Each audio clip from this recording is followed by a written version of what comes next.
ৰাজীৱে মানুহৰ বুকুৰ মাজত ঘৰ সাজিছিল। সেইটো কথা ৰাজীৱৰ মৃত্যুৱে প্ৰমাণ কৰি থৈ গ'ল। ৰাজীৱৰ গীতে মানুহৰ অন্তৰত ঘৰ সাজিছিল, মানুহৰ মৰম বুটলিবলৈ সক্ষম হৈছিল। গতিকে ৰাজীৱৰ লগত মোৰ ঠিক বাকী শিল্পীসকলৰ লগত যিদৰে আমি গুৱাহাটীতে লগ ভাগ পাই থাকোঁ, ৰাজীৱৰ লগত তেনেকৈ খুব দেখা সাক্ষাৎ হৈ থকা নাছিল। ৰাজীৱক প্ৰথম লগ পাইছিলোঁ মই ফোনত, যেতিয়া ৰাজীৱৰ ওপৰত এই ধেমাজিৰ ফালে এটা আক্ৰমণ হৈছিল ৰাজীৱৰ গাড়ীত।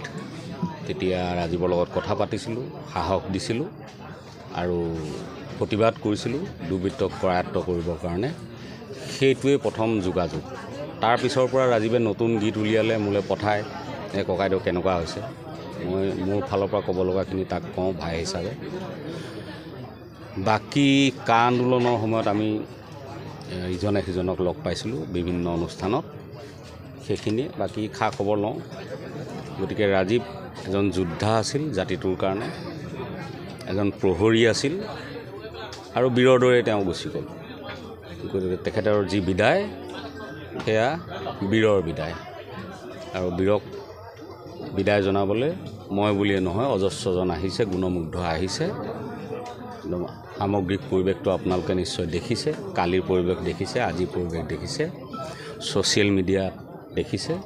গতিকে ই প্ৰমাণ কৰিছে যে ৰাজীৱে ৰাইজৰ বুকুৰ মাজত ঘৰ সাজিবলৈ সক্ষম হৈছিল। এইখিনিয়ে ক'লোঁ।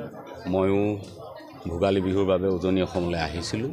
খবৰটো পাই যথেষ্ট মৰ্মাহত আৰু আজি পৰিয়ালক এখন্তেক লগ দিবলৈ আহিলোঁ আৰু ভৱিষ্যতৰ দিনতো পৰিয়ালটোৰ সৈতে যিখিনি থাকিব লাগে, কাৰণ ৰাজীৱ বা আমি কিছুমান সমগোত্ৰীয় মানুহ, আমিও একেধৰণৰ আমাৰ চিন্তাবোৰ মিলিছিল, মনবোৰ মিলিছিল, সেইকাৰণে গানবোৰো মিলে। গতিকে ৰাজীৱৰ পৰিয়ালৰ ওচৰত নিশ্চয় আমি থাকিম, এইখিনিয়ে ক'ম। গতিকে প্ৰজাই যিটো মৰ্যাদা দিব লাগে সেয়া দিয়া দেখিলোঁ আমি।